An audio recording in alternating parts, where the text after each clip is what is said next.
Hey everyone, I'm TH Pine and welcome to SHENZHEN IO. What is SHENZHEN IO, you ask? I like to call it TIS 100's bigger brother. It's made by Tektronics, the guy who brought you Infinifactory, Space Cam and TIS 100, and it's available in Steam Early Access, and this is what it looks like. So it's an assembly programming puzzle game, which surprised me because when I looked at the trailer and the screenshots, I thought there would be a decent amount of electronic engineering going on in this game. And yes, you place down parts and you connect them with the wires and stuff, but that's not really the challenge of the game. The challenge of the game comes from choosing the right parts and then programming them with fake assembly language, basically. So it's an assembly puzzle game, and all the electronic engineering stuff is really easy or trivial in most cases. So anyway, what is it about? This is the first level, and I'm going to spoil you the solution of the first and the third level, and I'm going to show you some later levels as well, but not spoil the solution for them. So if you don't want to see spoilers, well, why are you watching this video? But anyway, let's continue with the spoiler warning out of the way, shall we? So this is the first level as mentioned. When you start a level, usually it's empty. There you get an empty board with some in and outputs. In the first level, you get some parts on there already with some programming going on already as well, actually. In order to explain you or show you how this game is what you're supposed to do, kind of.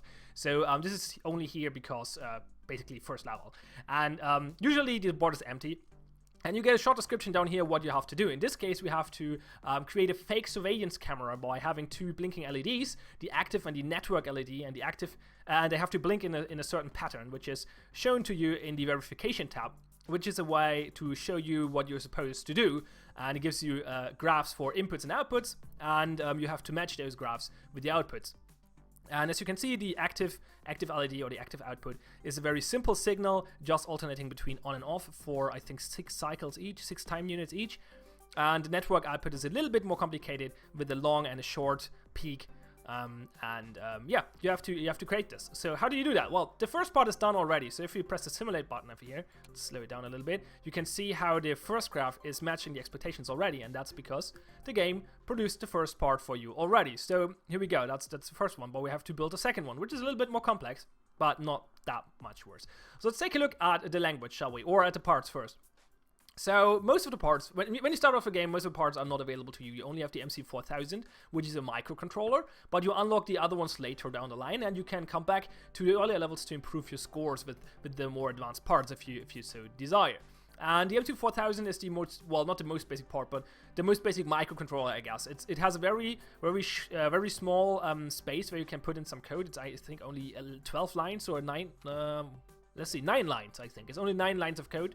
It has 4 outputs or in and output, they're input and output pins, so I/O pins, I guess. 2 P0 and P1 pins, they are simple I/O ports, and 2 X0 and an X0 and an X1 port, which are X bus pins. And those are 2 different kind of pins. They work a little different.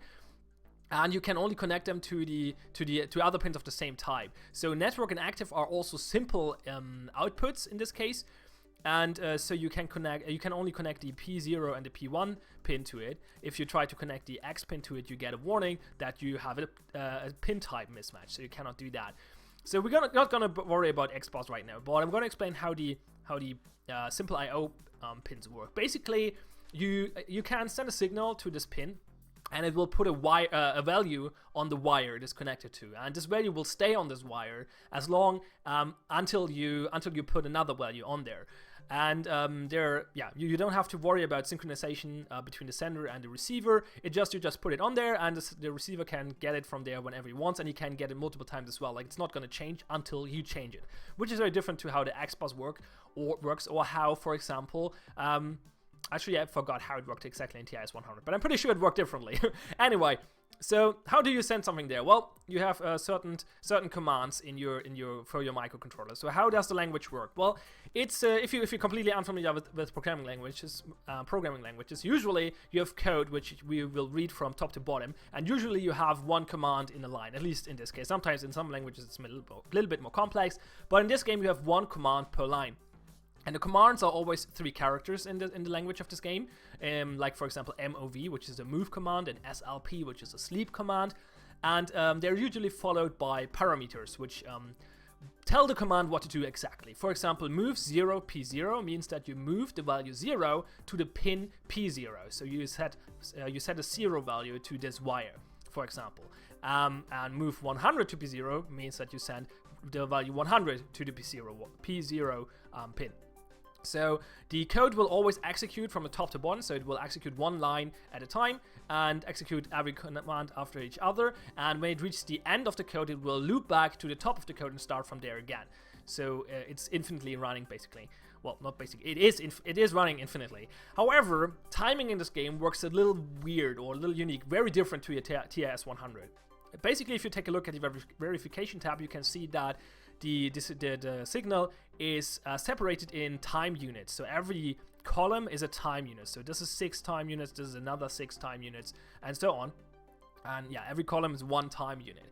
And during 1 time unit, every microcontroller can execute as many commands as it likes, an infinite amount of commands, basically. So yeah, and they all work simultaneously, so you can execute as many commands as you want during 1 time unit. And to progress to the next time unit, a microcontroller has to go to the sleep state by executing a sleep command. As mentioned up here, the SLP command, for example, is the basic sleep command, and it will sleep for 6 time units because there is a 6 behind it. If you write sleep 1, then it will sleep for 1 time unit. And so basically every time unit, the microcontroller will execute its code until it reaches the sleep command, and then it will sleep for a certain amount of time units, and then in this time, and when it becomes active again, it continues executing commands until it hits another sleep command, and it progresses to the next time unit. So, okay, let's just write some code to see how this works, shall we?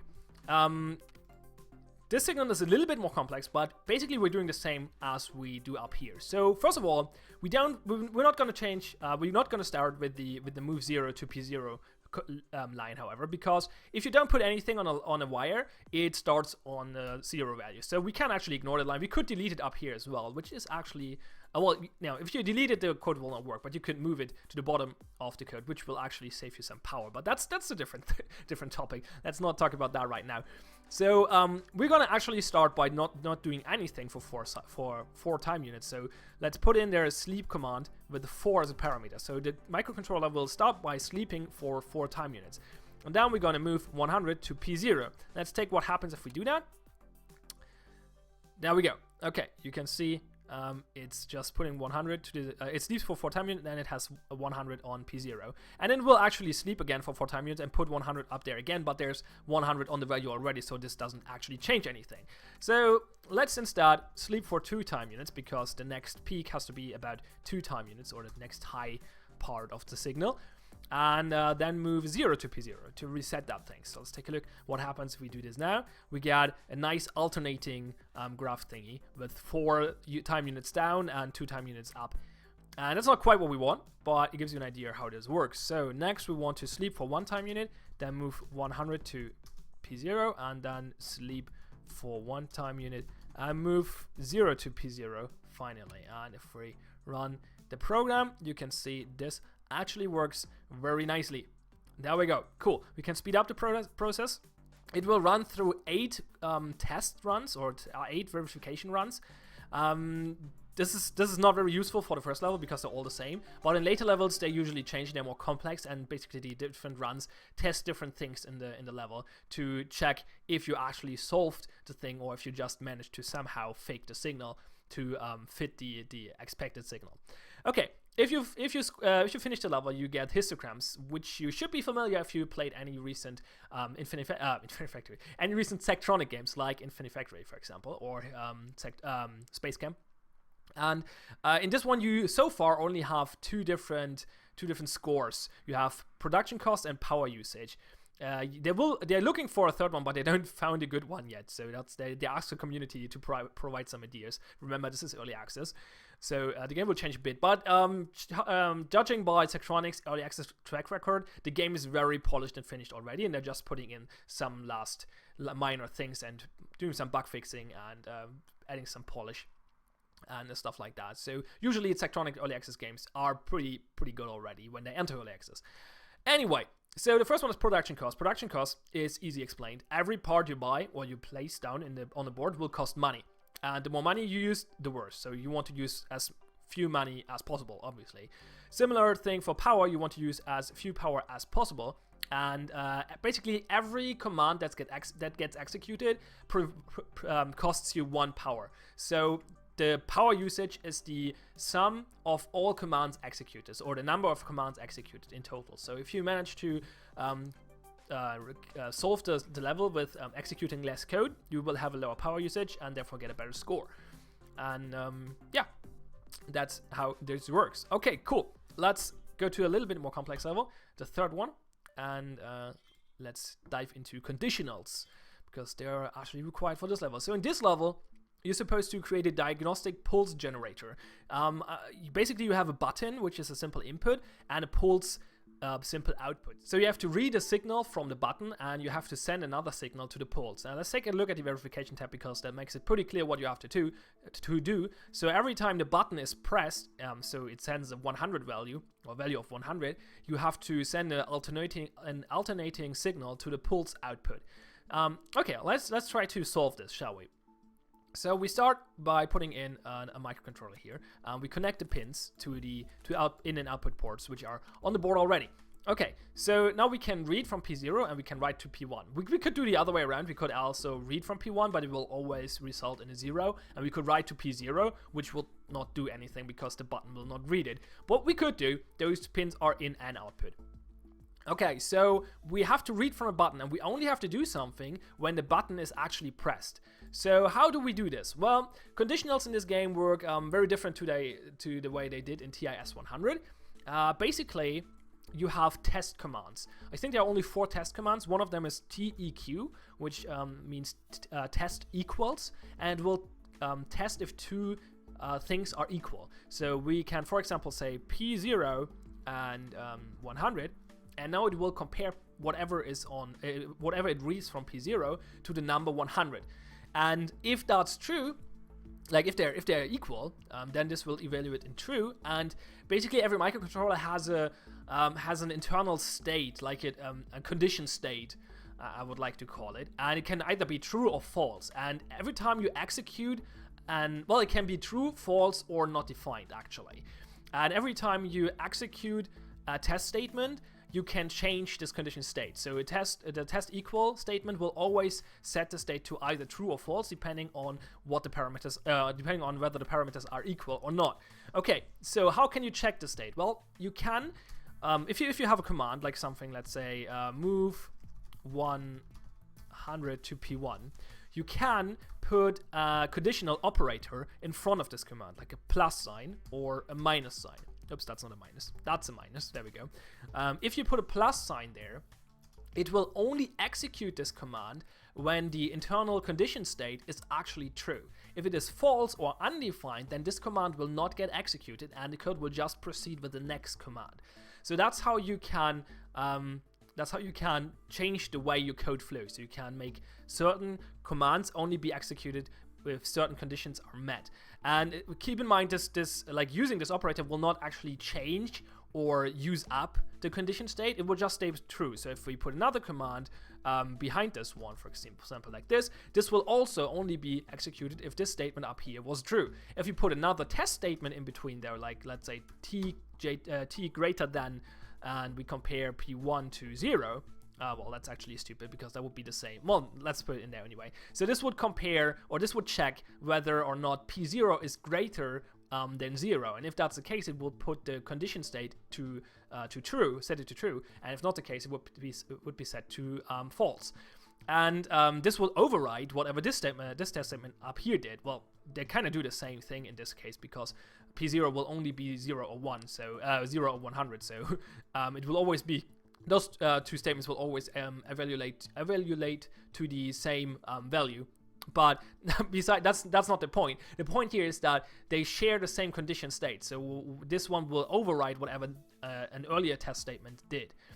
Instead of putting a plus there, we could obviously also do a minus there, which does the opposite thing. The command will only be executed if the condition state is false. We don't want to do that here in this level though. What we actually want to do is well, let's see what happens if we just execute this. Well, this will actually not work well because, well, okay, let's see why it doesn't work. So we press the simulate button, and the program complains that the part is not sleeping. Well, I explained earlier how the timing works, and the thing is, that since the conditional state starts in an undefined state, these two lines will not get executed because of the plus operator. They will only execute it if the condition state is true. So the code only doesn't contains any sleep statements right now. So as you can see, the power is going up and up because the microcontroller executes the same line over and over and over and over again and will not actually do anything. However, it actually sets the condition state. It sets it to false, so nothing happens here. I was kind of ignoring that. So it's not undefined. It's actually false. But if it would be undefined, so if we would not have this line in there, it would not execute these statements either. So anyway, it's not sleeping now, which is not what we want. So let's just put a sleep statement there, which is not really useful right now, but well, kind of. Let's see what happens now. Okay, we set, as you can see, when the button gets pressed, the state goes up to 100, so that's good, but it doesn't go down again. So what we have to do, and now this was actually a thing I had to like. I was in here when I got to this level in the TIS 100 mindset, and because of that mindset, it took me a while to solve this level, or at least solve it efficiently. Because the easy way to solve this is to realize that you don't, like, not the whole code of your microcontroller has to be executed in one time unit. You can execute as much code as you want in one time unit, but you don't have to execute the full code if you don't want to. So if we put a sleep statement here, this will be executed in the first time unit, and whatever follows afterwards will be executed in the next one. And if we put another sleep statement down here, the first two lines will not be executed in the second time unit. And with the conditionals, this gets a little bit more complex, obviously. But the idea here is that we can put a move 0 P1 command here, and this will actually solve the solution, because let's slow it down really quick and see what happens. It will go, well, actually, let's step through it. I'll first show you that it works. So it goes up, and let's actually step through it to show what happens. So we press the advance button until we get to the interesting part of the game. Okay, and now we go step by step. So it starts by executing the test statement. It evaluates to true, so it activates the next three statements. And now it puts 100 in the wire. So nothing fancy so far. Now it sleeps for one time unit. And now, without checking the statement out there again, it's like it doesn't matter. Like it's still set from the last time unit. We're in the next time unit now, but the condition state is still in the case in the true state because of the test statement, which was checked last statement. So even if this wire would change to 0 now, this command would still get executed and reset the P1 output to 0, not 1, sorry. And we can see this happens here, and then we sleep one time unit again, no matter what. So the test statement is actually only getting executed as long as the button is pressed, only every 2 cycles or time units, and not every time unit. And that was a thing I had to wrap my mind around before when I transisted from TIS 100 to this game. So that was a little weird thing. So let's see, this works. Cool, sweet. There are also jump statements. Let's actually show you them. So you can have something like jump L if L is a label, or jump LA, for example. You can call labels whatever you want, and you can define labels by putting them in front of a line followed by a colon, or in an empty line if you want to. But you can put them in the same line as a command as well. And whenever the jump statement will get executed, the code will jump to the label you defined there and continue executing from there. And that's a little different to the TIS 100 did it, because in TIS 100 and most real assembly program languages as well, the jump statement is usually the condition statement, like the test statement, at the same time. So for example, jump if the top number of the stack is true, is greater than 0, or something along those lines. Or well, usually in TIS 100 it was jump if the number in the ACK register is greater than 0, for example. That was one conditional jump statement. So you had different jump statements. In this game, you only have one jump statement. It's only jump, and it will, every time it gets executed, it will jump. So to make it a conditional, you have to put an operator in front of it and only execute it in certain situations. That's not helping to solve the solution, however. So let's leave it there. So this is just one of the most simple solutions. I'm not sure. There might be an easier one than this. To solve this level. I didn't really talk about the ACK registers yet, or registers in general, because they're not required for the first 3 levels, but basically you can store value in there. So you can do something like move P0 to ACK, and it will save whatever values in P0 to egg, and egg will not change until you change it manually. And you can just use that and compare, for example, things to the value in egg and stuff like that, or use the value in egg and send it to another signal later down in a later time unit, or whatever, something along those lines. Whatever you want to do to solve the levels. So let me show you a few other levels really quick.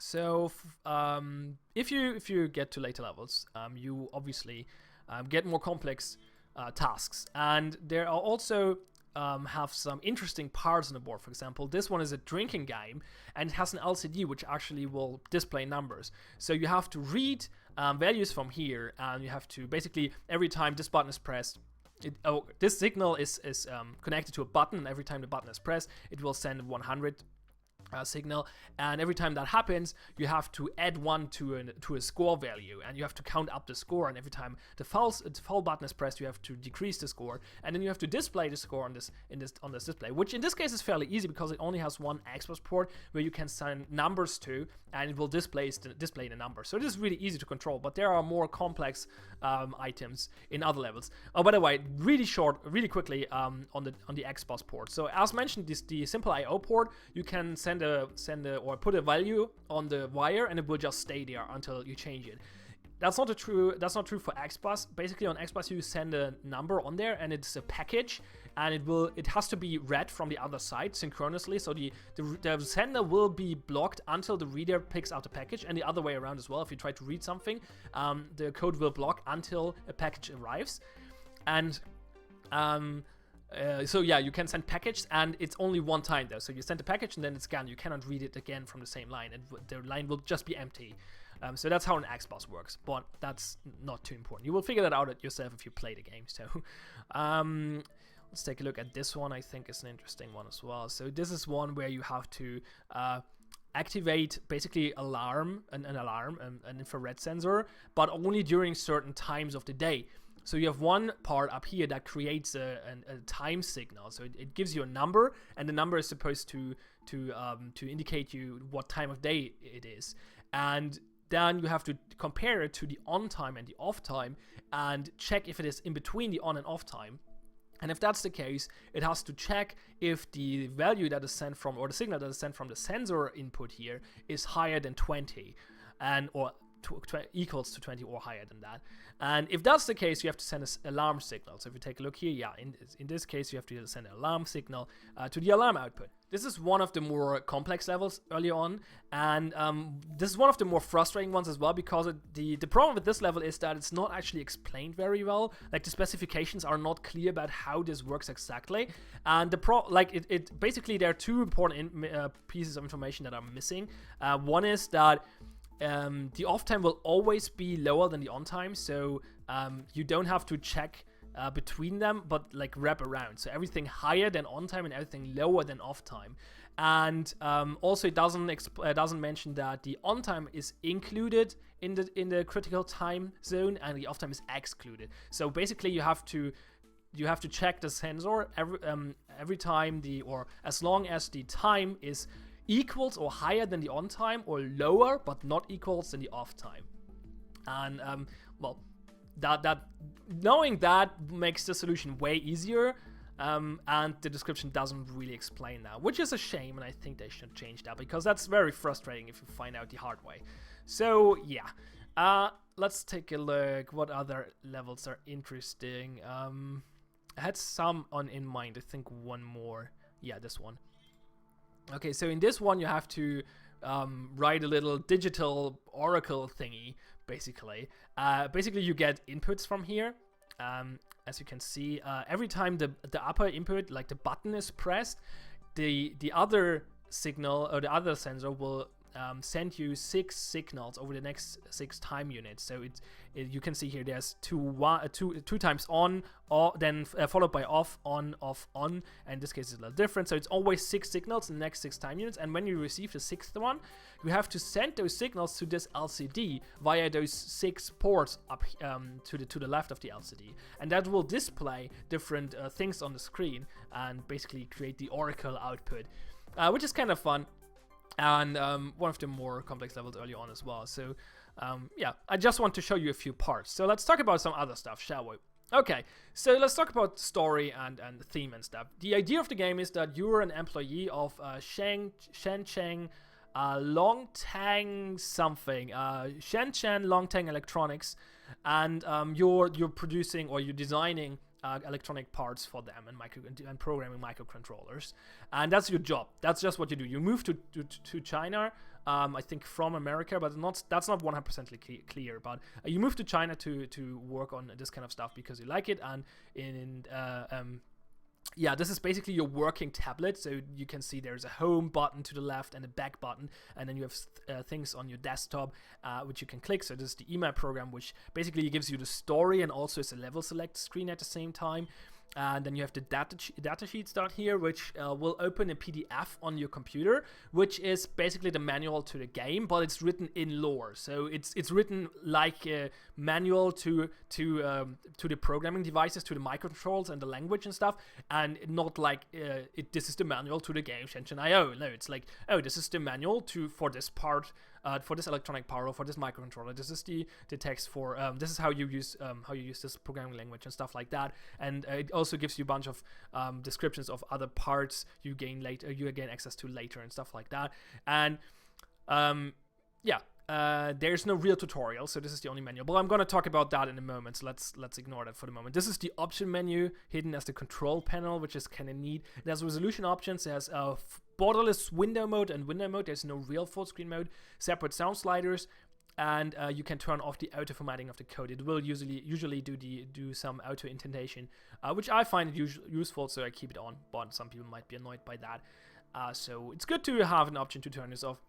The two things I'm missing from here is I would like to see more key bindings and also the ability to rebind them. So for example, there is a key bind. You can press space for pausing and starting the simulation, and you can press escape to reset it, but you don't have a keybind for step-by-step execution, for example. It would be nice to have them, and it would be nice to be able to rebind them. And also one other minor thing, it would be nice to have an option to only have the game produce sound or emit sound when it is not in the background, so when it is focused. And if you don't focus it, this should be an option. Some people prefer it the one way, so the game is always making sound even if you minimize it, and some people prefer it the way that you only have it makes sounds when it's actually focused and it's not minimized or not in the background. And it's nice to have both options. So yeah, that would be a very minor thing though. Not a lot of games have that, but some have, and I think that's a pretty cool option. Anyway, there's also a solitaire game, which is apparently pretty hard. I didn't really play it yet, which is kind of nice. It's supposed to be made by your boss's daughter, which is kind of fun. So yeah, adds a little touch of detail to the game, which is quite nice, I think. So okay, let's talk about the story a little bit. Basically, you get emails, and some emails are just like some random stuff, like broadcast emails to the whole company, or sometimes just directed at you. But and other emails are like whole email threads, basically. So those are usually single emails, as you can see. And then the ones which actually contain a level are usually multiple emails with some discussion about the order. So every level is an order your company gets, and yeah, and you get like some emails discussing it. And usually you get a few before you start a level, and when you complete it, you get one or two more afterwards. And they're kind of like I like the writing, because like the characters are all very distinct, have very distinct personalities, and you can like you learn about their personality just by reading their emails. Like they're written in very different styles, and that's kind of cool. Like it's kind of entertaining to read, and I enjoy reading those emails. They're also like most of them are not super lengthy. Yeah, Tilly is actually writing some lengthy emails, but most of the other ones are fairly short. Like as you can see, it's more like a chat for the most part. So yeah, they're usually only a few lines, or sometimes only one line, and they're, as mentioned, entertaining to read to me. However, they're not they're not connected to each other very much. Like every task feels very separated to the other ones. Like every order is on its own. I think I only got one case, like one order later down here somewhere, where it's actually referencing an earlier order, and only because it's the same what's the word? Like the same company that the same customer who ordered this piece of electronic. So yeah, the rest of it is really like it's just regular day-to-day business email stuff. It's fairly entertainingly written, yes, but there's nothing going on. Like there's no story, there's no mystery. Yes, there's some not translated text in the manual, but from what I've gathered from reading Reddit and stuff, it's not that interesting either. Like, there's nothing crazy going on. Like, if you play TS 100, for example, you was always wondering, like, the idea there was you found a mysterious device and you found some, like, cryptic sectors where something was written in there, like a journal, and you was reading that and you were trying to figure out what's going on. Like, who was the owner of this device and what was he doing with it, and why did he had it and stuff like that? Where was it coming from? Who produced it? And that's not the case here. You don't have any mystery. Like, it's just day-to-day job life, and there's some there's some things that might be very subtle hints to something going on, but I'm not even sure about that, to be honest. Like, they're so subtle. I don't know. There's some hints on that something could happen. Like, there are hints that something could be hinted in the future. I don't know. It's very, very subtle, if at all, if there's anything going on at all. Like, that's a little disappointing. Like, as mentioned, like, the emails are fun to read, but they're not engaging. Like, the story is not gonna drive you through this game, not at all. Luckily, the gameplay is good, so that's not a requirement. Let's talk about the gameplay, shall we? Because, okay, before I talk about the gameplay, I have to say, and I have to make this absolutely clear, the gameplay of this game is really good. The level design is amazing. It's really, really good. But now I'm gonna start to complain about it for multiple minutes because it's not as good, in my opinion, as the ones from other Zachtronics game. Like, I'm just fucking spoiled. Let's put it that way. Zachtronics spoiled me by creating games like Infinity Factory and TIS 100. And actually, Ironclad Tactics had amazing level design as well. Totally different game, but the level design and tutorial in there was brilliant. It was, wow, it was probably the best tutorial I've played ever. Well, competing with Portal at least. And that says something. And this game doesn't have a tutorial whatsoever. It just has the manual. And TIS 100 does kind of the same thing, but it does it a little bit better. Like, the levels feel a little bit smoother at the beginning, and the manual, like the dash sheets, are actually better in introducing you to the game as well. Because in this one, they're like, okay, let's put it this way. If you're a programmer or you play TS 100 already, so if you have some pre-knowledge to this kind of stuff, then you will not have a super hard time figuring the stuff out. You will understand most of it. But if you don't have any experience in programming and you did not play TS 100, you will have a hard time learning this game by just reading the manual. The manual is terrible. Like, it's not really explaining at all how the language works. It just, like, really, really briefly explains every command, and that's it. Like, there's some example programs and you can try to understand them, but since the language is so unintuitive with the conditionals and stuff, it's really hard if you don't have a good explanation how the test things work to understand this code. And I think it's not doing a great job at explaining people who have no experience with programming whatsoever to this game. And maybe that's not the goal, but that would be very sad, because I think Infinity Factory did really well. Well, Infinity Factory is not a programming puzzle game, but anyway, TIS 100 did it way better as well.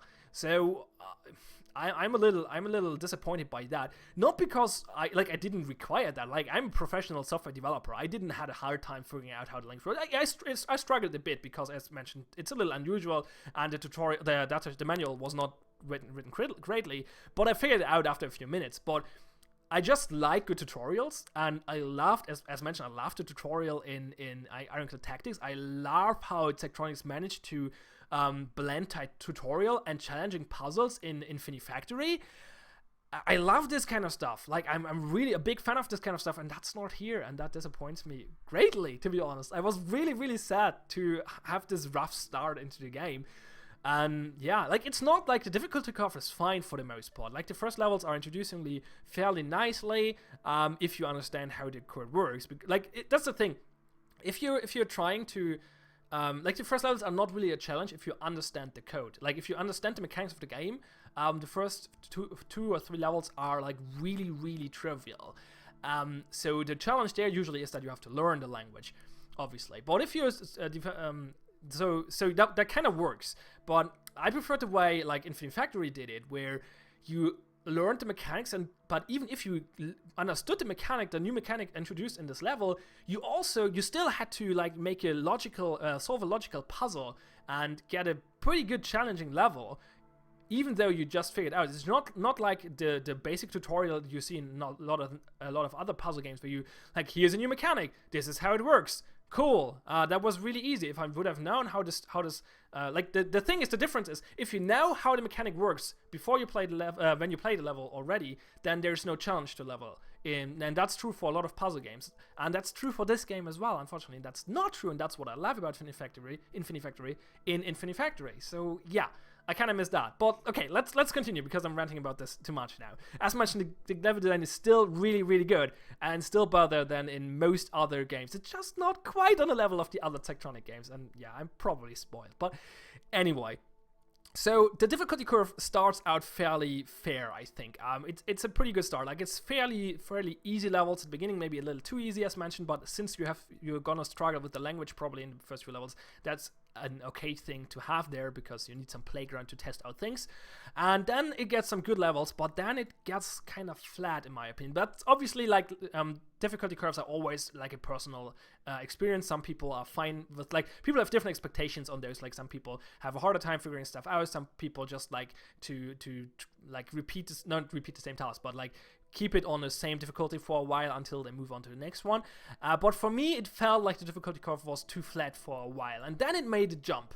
I think it was around, which one was it? It was the one with this one. At this level, the difficulty just jumped. Like, the first few levels are fairly easy, then it gets a little bit more complicated, and then it stays on the same level for like 4 or 5 levels. And I actually got bored. That never happened to me in a Tektronics game. Never. That never happened. And I played a lot of them. I never got bored of them at any point. At least I can't remember any. Sure, I got overwhelmed. I stopped playing them because I thought, oh no, this is too complicated for me now. This is not fun anymore. But I never got bored. And like, at the end of this level, I got bored. I was like, okay, that was not too interesting. Let's see what the next one was. Okay, this was fairly standard stuff again, because I just did multiple levels on the same difficulty before. So, and then this level came around and it was like, how am I supposed to do this? What? I was kind of like, I figured it out after a while, but, well, first I moved on to this one, which was on the same level, so it was pretty hard as well. And then I came back to this one and solved this one first, I think. And starting from here, the levels got really interesting, I think, and the difficulty curve was right on track again. But up till, like, I would like to see, like, this and this level be a little bit tougher, so the gap between this one and this one basically is not as rough. I think that would be nice. Well, the gap between this one and this one, but yeah. But as mentioned, like, that's actually a really minor complaint. It was not crazy. It was just I'm used to better to better quality on this. This is almost perfect already, but I'm used to perfect because I play too many Tektronic games. So there you go. But as mentioned, the level design is better than in most other non-Tektronic games. So there's that. The level design is still really, really good. The difficulty curve is right on track for 99% of the time. Those are just all very minor complaints, but I think I have to make them because there's not much to criticize in this game, so it makes out to point out the small flaws, so maybe they can get improved. And yeah, because I'm talking about this because I like talking about this kind of stuff. I like thinking about game design and stuff like that. So I'm a huge fan of this stuff. So that's why I talk about it for minutes, even though it's really minor. But yeah.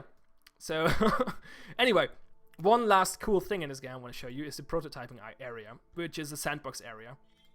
And you can do whatever you want there. You have a bunch of parts. You even have parts that are not available in the regular game, like those LEDs. You get one LED in one of like this one, which is a multicolor LED, but you don't have these available to you in the regular game, for example. And there's a gamepad as well, which is bound to hotkeys on the keyboard, so you can connect wires to this gamepad thing, and then you can control your circuit circuit with the keyboard controls. This is really cool because this allows like this level. The sandbox is introduced with a task to create a game yourself, and so it makes sense to have a gamepad in here. And people created a bunch of cool games already. So you might be wondering, how do you create a game without an LCD? Well, or with the simple LCDs you saw in the game earlier. Well, there's a more complex LCD in this one. This is really cool. This is one of the greatest ideas I've seen in games. Like, this is amazing.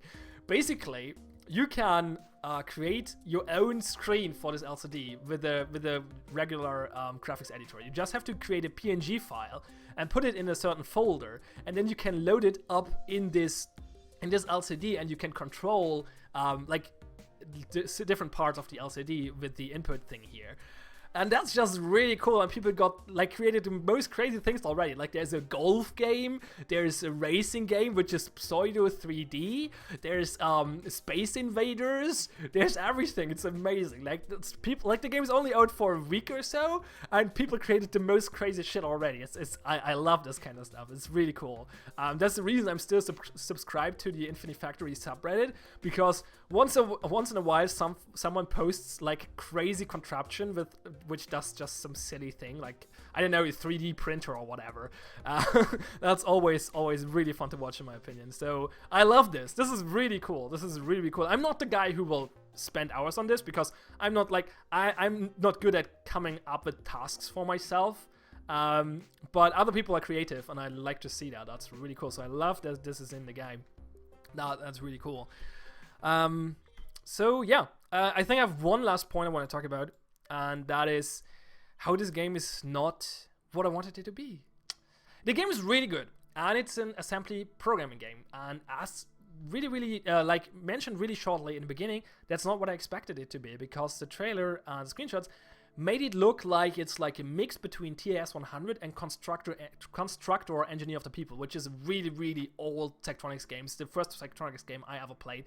It's basically like it's really simple. Simple. It's not simple. Simple is the wrong term, but it's very basic circuit engineering. So you have two different kind of silicon, and you have iron.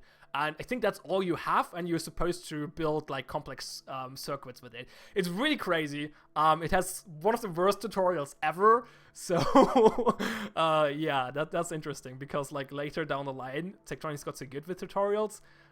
If you look back at that one, wow, like it doesn't have a tutorial. Like it has like a short text that doesn't explain anything. But anyway, what I wanted to, like, when I saw the trailers and the screenshots, I thought, okay, this will be a mix between those two games. So there will be some circuit layouting, like electronic engineering going on, and there's also some assembly programming puzzling. And I like that a lot. Like, I like the idea of the combinations of those two a lot. But unfortunately, that's not actually true. That's not what's going on here. It's 99% assembly programming, really, because all the levels are too big.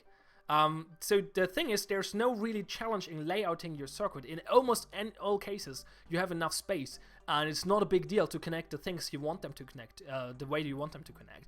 And so that's not, I really think that's a missed opportunity. I would like to see more complexity into the actual circuit design. And yeah, I don't know. That's a little sad. I was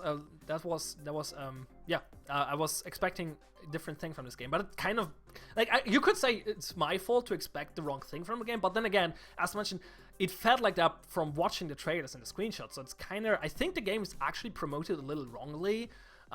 So yeah, but well, not wrongly, like it just shows gameplay, but it makes the impression that the layouting of the circuit is actually part of the challenge, and it's not. And I think that's one other complaint I have with it. Like, when it is not part of a challenge, it should not be hard to do.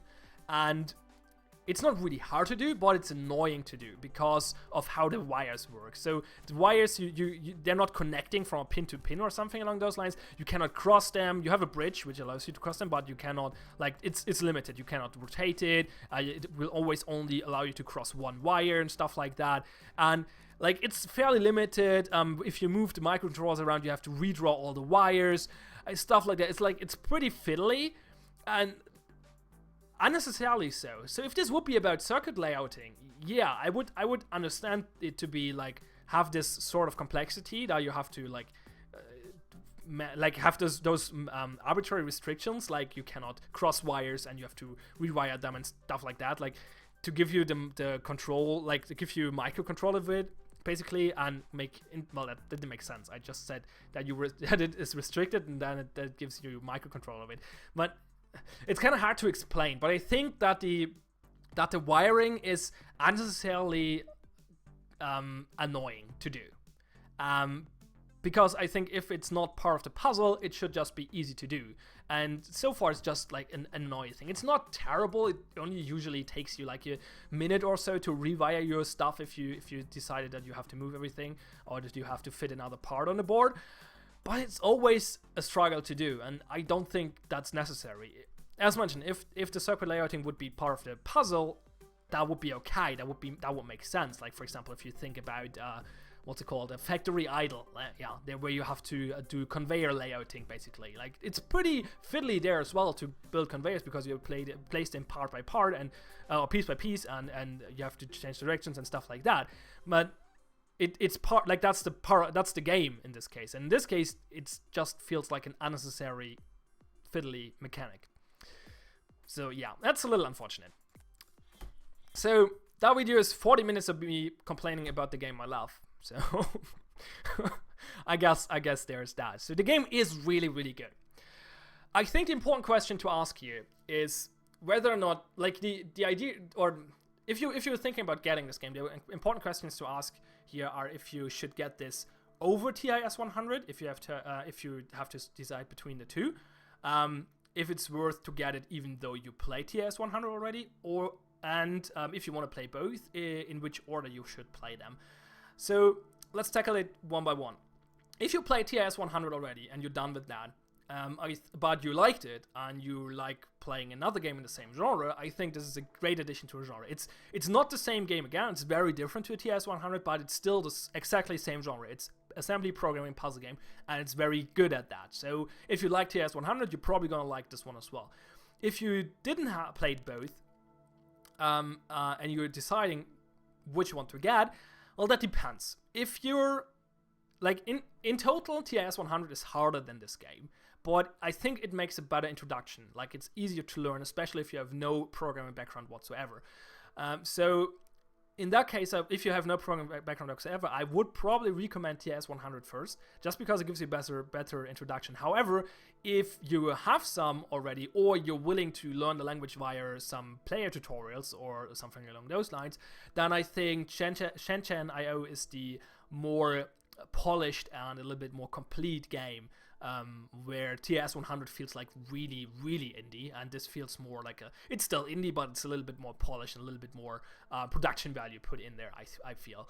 And it's also a little, like, in TIS 100, I got to the point where I felt overwhelmed by the game way quicker than this game. I didn't reach it in this game yet, and I played a lot of hours of it already. In TIS 100, I reached that quite early.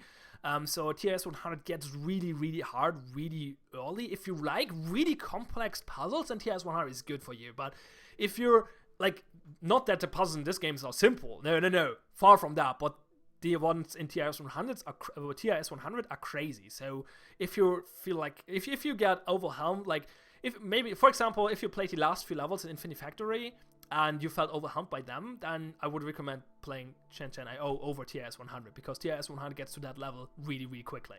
So, yeah. And if you want to play both, well, order is similar to which one you should get if you have to decide. If you have no experience in program whatsoever, I think TIS 100 is the better start. But if you're willing to get into this kind of stuff by reading some tutorials or watching some videos, then probably Shenzen will be a little bit more welcoming, because it's not as rough around the edges. It's more streamlined, and it's a little bit more accessible because the learning curve is a little more gentle than the one in TIS 100. So yeah, I think that sums it up. Thanks Tektronix for another great game. It's called Shenzen IO. Oh yeah, one more thing. It's in Steam Early Access right now, but as usual, when it comes out of Early Access and will fully release, there will be a GOG version, and there will be, I think, a Humble Bundle version, not a Humble Store version as well. I'm not 1% sure on that, but I think so. But there will definitely be a GOG DRM-free version. So if you're interested in that kind of stuff, then wait for the release, which will probably be Well, I'm not sure, but usually a few months after enter of early access, judging by the track record of Tektronic. So either end of this year or early next year. So yeah, it's called SHENZHEN IO. The link is in the description below. As always, I'm TH Point. Thanks a lot for watching. If you like these kind of videos and these kind of games, consider subscribing to my channel. I cover a bunch of tech nerdy games and make lengthy kind of first impression reviewy video thingies like these. So yeah, consider subscribing if you like this one. And as mentioned, thanks a lot for watching. I really appreciate it. Have fun and see you next time.